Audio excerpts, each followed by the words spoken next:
Windows 10 bootable बनाने का मैं तरीका यहाँ पे एक्सप्लेन करने लगा हूँ। मेरे पास एक सॉफ्टवेयर है रूफस नाम का। मैं इस रूफस को ओपन करूँगा एज एडमिनिस्ट्रेटर और जैसे मैं इसको साइन इन करूँगा तो ये मुझे बता रहा है कि आपके पास एक इस वक्त ड्राइव लगी हुई है यूएसबी पे 8 GB की, और अपना मुझे ISO इमेज बताएं कि कौन सा है।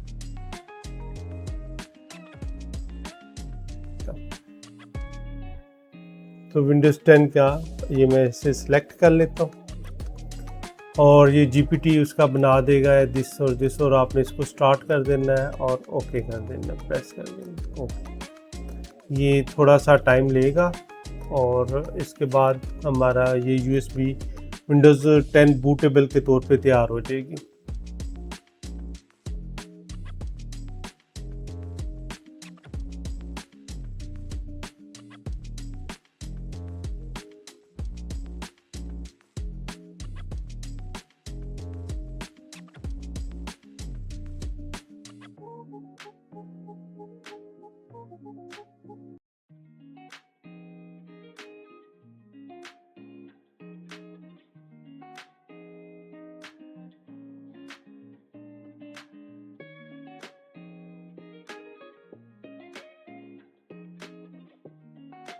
यहाँ पे अभी हमें रेडी का मैसेज मिल गया, इसका मतलब बूटेबल ड्राइव हमारी ओके हो गई।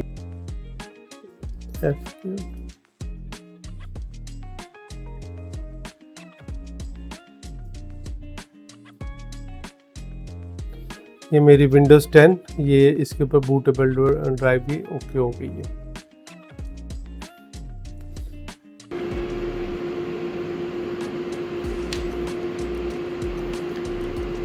ये वाली USB हमने विंडोज़ बूटेबल के तौर पे तैयार कर ली है। ये USB हम डिफरेंट जगहों पे इस्तेमाल करेंगे, लाइक अपना लैपटॉप को फॉर्मेट करने पे, उसका डाटा सैनिटाइज, उसकी डिस्क पार्टीशंस करने के लिए, अपने कंप्यूटर की सैनिटाइजेशन करने के तौर पे हमारे काम आएगा। और जो हमारी POS टर्मिनल मशीन थी T8550, उसमें भी हम इसको इस्तेमाल कर सकते हैं। तो ये बूटेबल डिवाइस होना हमारे लिए ज़रूरी है, इसके बगैर हमारे अगले बाकी सारे काम नहीं होंगे। तो इसको अभी हम नेक्स्ट वीडियोज़ में यूज़ करेंगे।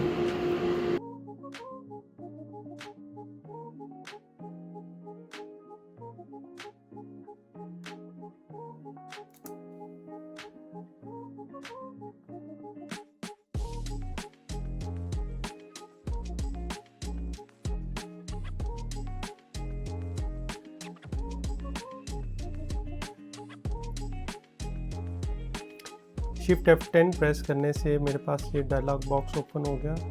अब इसमें आप देख सकते हैं कि इस पे जो रिसोर्स है वो X के ऊपर से ये सारा नज़र आ रहा है, X सोर्सेज के ऊपर से। तो ये अब DOS जो इस वक्त चल रही है ये USB से चल रही है। ये USB से लोड होने के बाद अब ये USB X ड्राइव उसने बनाई है, इसका मतलब वो विंडोज़ से लोड नहीं है, वो USB के ऑपरेटिंग सिस्टम से लोड है। तो बाकी हम इसकी लिस्ट हार्ड ड्राइव को देखने के लिए डिस्क पार्टीशन को यूज़ करेंगे। डिस्क पार्ट लिख के एंटर करेंगे तो वो डिस्क पार्ट का फंक्शन लोड हो जाएगा। डिस्क पार्ट का फंक्शन डिस्क के साथ कम्युनिकेट करने के लिए काम आता है। तो यहाँ पे हम अपनी जो अटैच्ड हार्ड ड्राइव्स हैं उनकी लिस्ट चेक करते हैं। तो लिस्ट डिस्क लिख के मैं एंटर करूँगा तो इस वक्त अटैच्ड हार्ड ड्राइव हमारे पास एक ही आ रही है, जिसका डिस्क 0 के नाम से आ रही है। मैं इस डिस्क को पहले सिलेक्ट करूँगा, select disk 0, then will press enter. Disk now is the selected disk, ये मुझे उसने कमेंट में बता दिए। अब मैं इसको क्लीन का ऑपरेशन परफॉर्म करूँगा तो ये सारा का सारा इसके ऊपर से क्लीन हो जाएगा। दूसरा मेथड मेरे पास क्लीन ऑल का है। ये मैंने अब ये खुद से डिसाइड करना है कि आपने क्लीन का ऑपरेशन परफॉर्म करना है या क्लीन ऑल का। रिकमेंडेड ऑपरेशन क्लीन ऑल का है। क्लीन ऑल 100% डाटा को वाइप आउट करता है, और जो हम जिस स्टैंडर्ड को हम फॉलो कर रहे हैं NIST SP 800-88, उसके तहत तो उसमें रिकमेंडेशन यही है कि आपका डाटा इरिकवरेबल होना चाहिए, तो वो क्लीन ऑल से ही होता है। लेकिन इस क्लीन ऑल के मेथड में टाइम काफ़ी कंज्यूमिंग है, अबाउट 2 आवर्स लग जाते हैं 1 to 8 GB की हार्ड डिस्क को फॉर्मेट होते हुए, उसका डाटा वाइप आउट होते हुए। तो हम दूसरा मेथड हम सिर्फ क्लीन यूज़ करते हैं। क्लीन का मेथड उसका सिर्फ टेबल स्ट्रक्चर जो होता है हार्ड डिस्क का, उसको पार्टीशन टेबल को डिस्ट्रॉय कर देती है। डाटा उस पे मौजूद रहता है लेकिन पार्टीशन टेबल डिस्ट्रॉय हो जाता है। तो पार्टीशन टेबल डिस्ट्रॉय होने से आपको एग्जैक्टली हार्ड डिस्क ऐसे नज़र आती है जैसे बिल्कुल ज़ीरो है, लेकिन डाटा रिकवरी टूल की मदद से उसके कोई सॉफ्टवेयर लगा के तो हम डाटा रिकवर कर सकते हैं। तो choice is up to you कि आप उसमें क्या करना चाहते हैं। वक्त की कमी है तो क्लीन का ऑपरेशन कम से कम 3 दफ़ा ज़रूर करें, और अगर आपके पास मुनासिब वक्त है आप 2 घंटे पर डिवाइस इस पे कंज्यूम कर सकते हैं, अब क्लीन ऑल को यूज़ करें। मैं क्लीन का ऑपरेशन परफॉर्म करूँगा, मैं क्लीन शॉर्ट टाइम में हो जाएगा और मैं मिनिमम इसको 3 दफ़ा करूँगा ताकि मेरे इसके ऊपर से पार्टीशन टेबल और काफ़ी हद तक डाटा जो है वो वाइप आउट हो जाए। तो टाइम की कमी की वजह से मैं क्लीन लिख के एंटर कर रहा हूँ।